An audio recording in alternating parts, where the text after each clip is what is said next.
love what you do, and you'll never work a day in your life. How many of you all have heard that phrase before?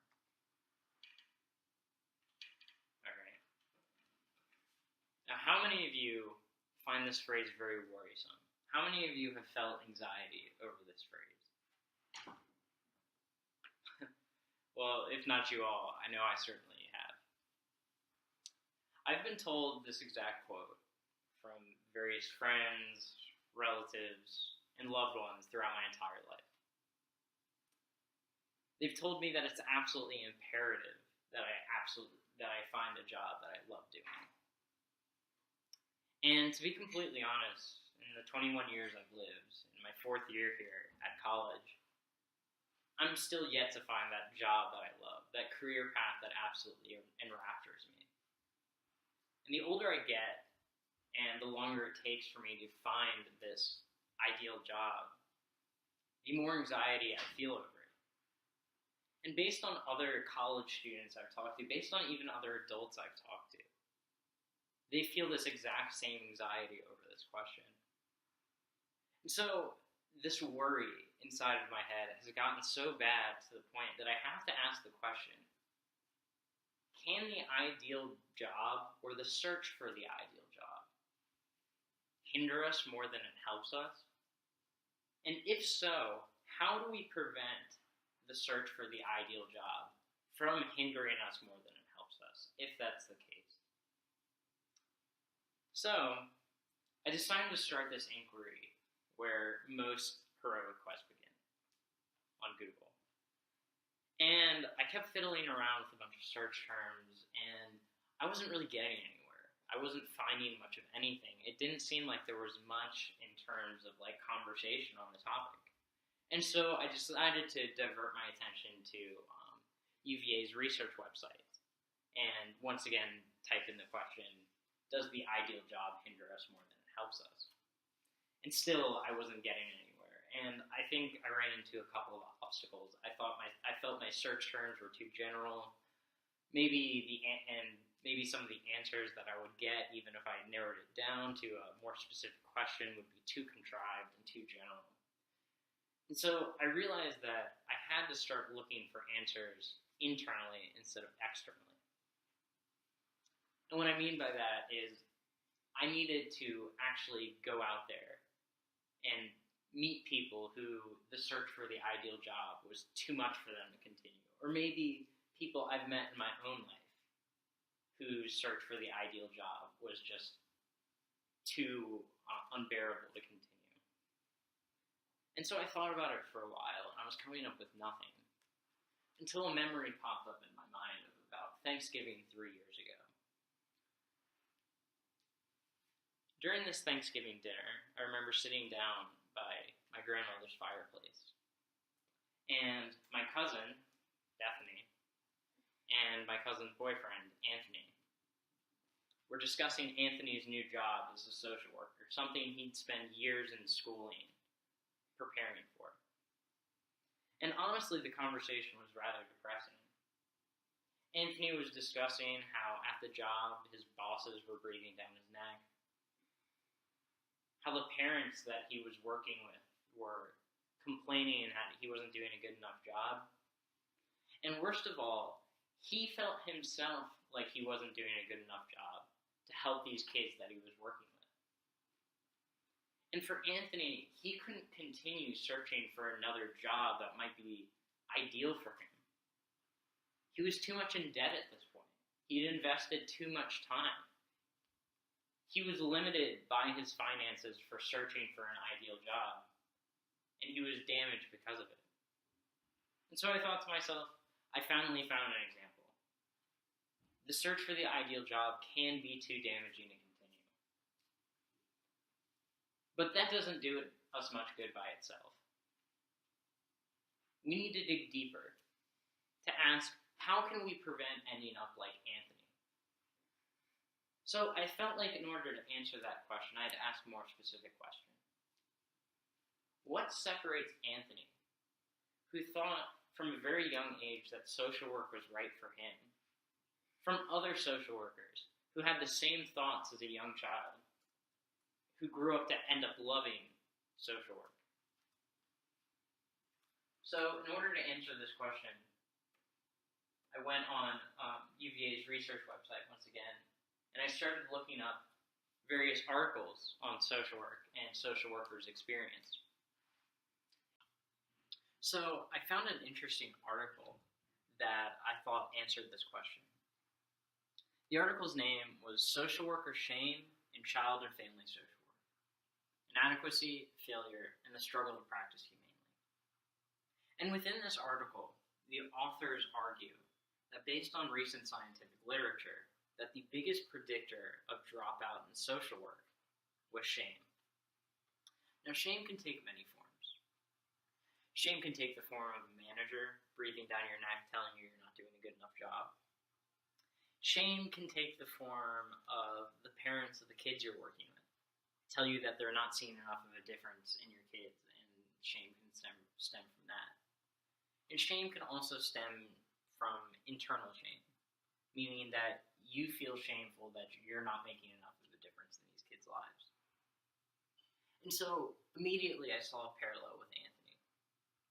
Anthony felt so much shame from his job that he couldn't make a difference in these kids' lives, and he couldn't see the good in it. And that's when I realized that this is what separates Anthony from social workers who view social work as their ideal job.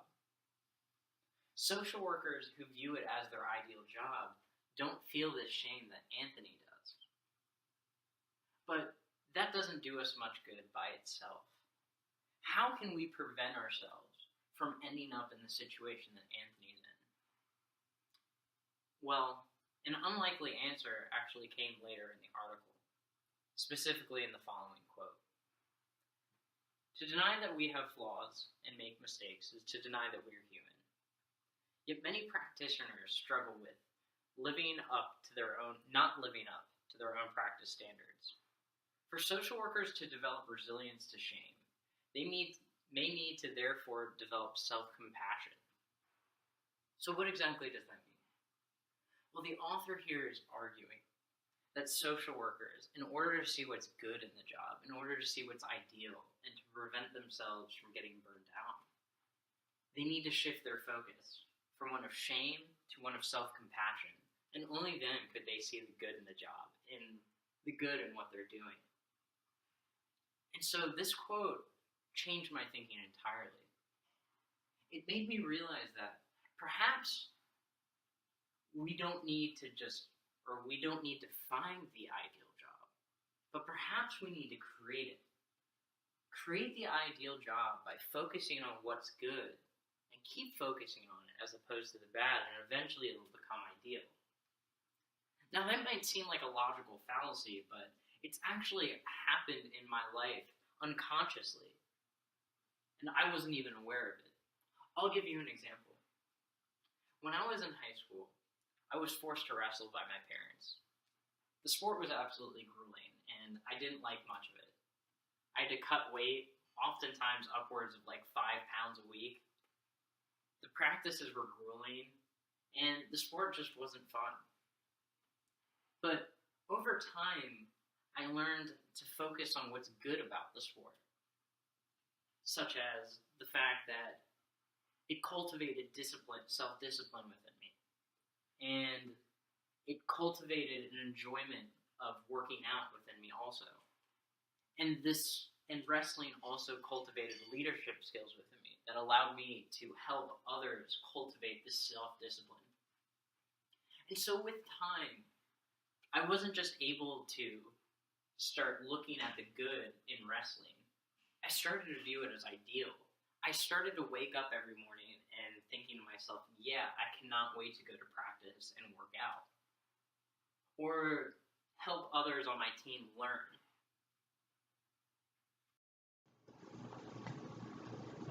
Well, I thought this was the solution for easing our anxiety over the search for the ideal job at first. I realized that this tool came with a problem. Aren't there some jobs out there that shouldn't be made ideal? For example, let's take the Goldman Sachs employee who spends his entire working hours swindling people out of their life savings. Isn't this tool an excuse for them to keep doing immoral work? And I didn't really have an answer to this problem at first, and I wrestled around with it for a couple of weeks until I came across this article called America Without Migrants in the magazine The Nation. And the author in this article follows a 29-year-old illegal immigrant named Barnaby and focuses on how Donald Trump's deportation policies that he discussed within his campaign would affect both Barnaby, his family, and the American economy at large. Now, it wasn't really the overarching theme of this article that changed my thinking about this problem, but what did is the following quote. When Barnaby left his family in Puebla, Mexico, he was just 15 years old. They paid a coyote to lead them across the desert into Arizona. And people would say to him, "Why did you come here illegally?" And Barnaby would say, "Okay, you love your family, right? Well, I love my family as well. And when you got your mom starving for food, you got to do everything for her. And that's what I'm going to do. If I die, I die." And so in this quote, something clicked for me. I realized that jobs can only be made ideal if they have meaning to them. Take, for example, your childhood dream job, your childhood ideal job. What made being an astronaut or a fireman or a farmer so appealing and ideal? It was the meaning behind it. It was the fact that you were able to make a positive difference in someone's life through this job. And so I realized the same thing applied to Barnaby here. He was able to find any form of work, whether it was putting spackle on people's drywall all day, or mowing lawns out in the hot sun for a pittance wage. All of these jobs were ideal for him because he was making a positive difference in the world. He was making a positive difference in his mother's life. Now, some may argue that this tool can still be misconstrued for jobs at Goldman Sachs that are without meaning or not initially ideal. Like, for example, the Goldman Sachs employee swindles people out of their income once again all day, but is able to provide his family with a nice living. Well, I would argue that this is a false sense of idealism. Because no amount of mindfulness, no amount of focusing on the good in the job is going to suppress your values, is going to suppress your morals. And eventually your conscience is going to eat away at this false sense of idealism. Now, some may argue that someone can suppress their conscience or their morals, or that they might not have one or moral fiber in the first place. And I would argue that this only occurs in a minority of cases. And so, in tackling this problem, I also realized something. I realized that the specific path in which the search for the ideal job hinders us is that it misdirects us. And what do I mean by that? Is that the search for the ideal job tells us that we need to find an ideal job, when in reality, we need to find a meaningful job. And from this meaningful job, make it ideal. Create the ideal job from that meaningful job. Because without meaning, nothing can be ideal. And so ultimately, these conclusions that I've come to today, that we should instead search for the meaningful job, and then create the ideal job from that, not only prevents us from becoming the Goldman Sachs employee, but also prevents us from becoming Anthony, who's scared that he'll never get the opportunity to experience the ideal job, and also prevents us from feeling excessive anxiety over trying to find the ideal job in the first place. And so with that being said, and on a final note, I wish you the best of luck and searching not for an ideal job, but a meaningful job. Thank you for your time.